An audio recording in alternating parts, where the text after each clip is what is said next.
The United States just completed a deal to send them 12 brand new F-16s at $64 million apiece. Nakalinya na sa listahan ng mga prioridad ng Armed Forces of the Philippines ang pagbili ng panibagong kagamitang pandigma, ang F-16 Fighting Falcon jet fighter.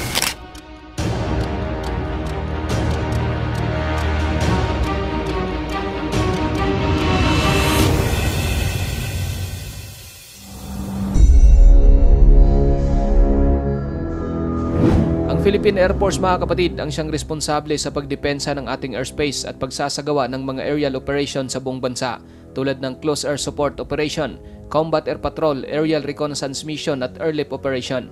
Kung mga ersorhensya lang sana ang pinoproblema ng Pilipinas, madali na para sa ating mga alagad ng batas at mga kasundaluhan na labanan ng mga ito dahil kahit papaano ay mayroon na tayong moderno at sapat na mga armas.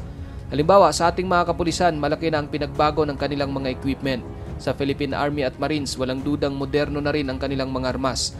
Ang atin namang Philippine Navy at Coast Guard ay nagkaroon na rin ng mga bago, advanced at talaga namang mapaminsalang mga barko.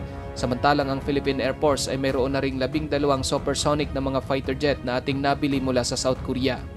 Ngayon, mga kapatid, bagaman mayroon na tayong iilang mga advanced na military equipment, ngunit talagang hindi pa rin ito sapat kung bigla na lamang haharap ang bansa sa isang tinatawag na external aggression, katulad ng ginagawa ng China sa West Philippine Sea. Wala tayong laban sa kanilang mahigit 100 barko ng Coast Guard, mahigit 350 na mga barko ng Navy at mahigit 2,000 na mga combat aircraft mula sa kanilang Air Force. Sa programang military modernization ng Pilipinas, una nang nagkaroon ng Philippine Air Force ng 12 FE-50 light combat aircraft mula sa South Korea, kung saan ang eroplanong ito ay isang most advanced na bersyon ng parehong South Korean na TA-50 na mayroong Mach 1.5 na bilis. Ngunit bagaman naturingan itong isang advanced at supersonic, gusto pa rin ng Philippine Air Force na magkaroon ng isang mas matinding fighter. Ayon sa Philippine News Agency, nais dagdagan ng Philippine Air Force ang 12 fighter jet nito. Mga multi-role fighter ang kanilang nais bilhin, dapat isa itong 4th generation o higit pa at may kakayahang magpatrolya sa mga protektadong katubigan at himpapawid ng bansa. 2 multi-role fighter ang pinagpipilian ng Department of Defense, gaya ng ini-offer ng Sweden na Saab JAS-39 Gripen at ang legendary fighter ng US na F-16. Maliban dito, ini-offer din ng South Korea at Indonesia ang kanilang bagong advanced multi-role fighter na Kiev-21 na sinasabing mas stealth pa kung ikukumpara sa ibang mga 4th generation fighter at ang bagong MRF ng India na HAL-TEJAS. Ngunit talagang pinagdidiinan ng Pilipinas na gusto nitong makuha ay ang F-16 ng US. Pero bakit nga ba ang F-16 ang gustong-gusto ng Philippine Air Force? Ano-ano ba ang mga kakayahan nito? Gaano ba ito kabangis at talaga bang nasubukan na kaya ito sa mga labanan? Ang F-16 Fighting Falcon ay nabuo sa ilalim ng isang hindi pangkaraniwang kasunduan sa pagitan ng Amerika at 4 na NATO country na Belgium, Denmark, Netherlands at Norway. Nakalaunan ay nakipagkasundo na rin pati ang Portugal. Ang F-16 ay isang single-engine multi-role fighter na orihinal na nakadesenyo bilang isang air superiority day fighter o yung fighter na nakikipaglaban lamang sa araw.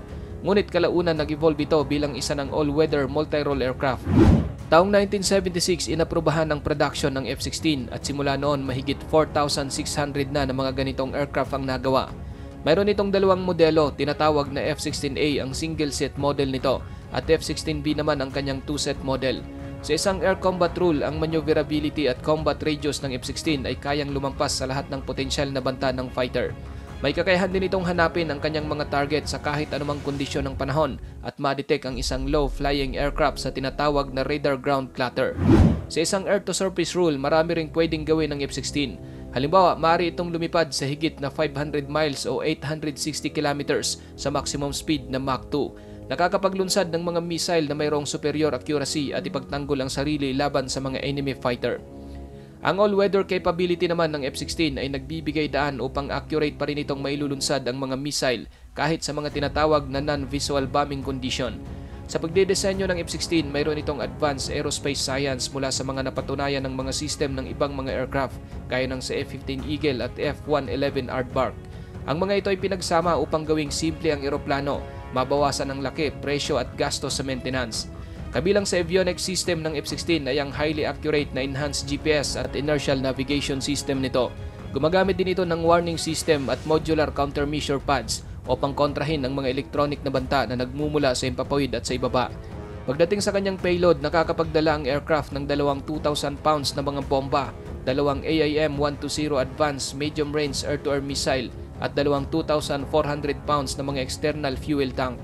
Ang armamento ng aircraft ay ang isang M61A1 20mm multi-barrel cannon na mayroong 500 rounds, samantalang ang kanyang external station ay nakakapagdala ng hanggang sa 6 na mga air-to-air missile, conventional air-to-air and air-to-surface munition at electronic countermeasure pads.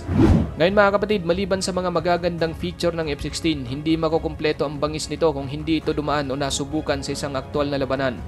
Taong 1991, ang mga F-16 ng US Air Force ay na-deploy sa Persian Gulf bilang suporta sa Operation Desert Storm.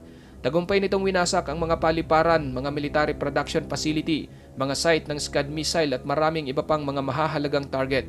Noong namang Operation Allied Force, ang mga F-16 ng US Air Force ay nagkaroon din ng iba't ibang matagumpay na misyon, kabilang ang pagwasak nito sa mga air defense ng kaaway, radar site, mga sasakyan, mga tangke, mga eroplanong pandigma na mula sa Russia at pagbibigay ng offensive counter-air, defensive counter-air, close air support at forward air controller mission. Maliban sa mga iyan kapatid, napakarami pang napagtagumpayan na misyon ng F-16, kaya naman napatunayan talaga ng multi-role fighter na ito ang kanyang pagiging mahusay. Sa kasalukuyan, ang F-16 ay nasa serbisyo ng 25 mga bansa, samantalang ang Pilipinas ang gustong kunin ay ang bagong variant nito na F-16 Viper na kung tawagin naman ay F-16V. Mayroon itong bagong mga feature gaya ng matitinding radar, bagong mission computer, electronic warfare suite, automatic collision avoidance system at cockpit improvement.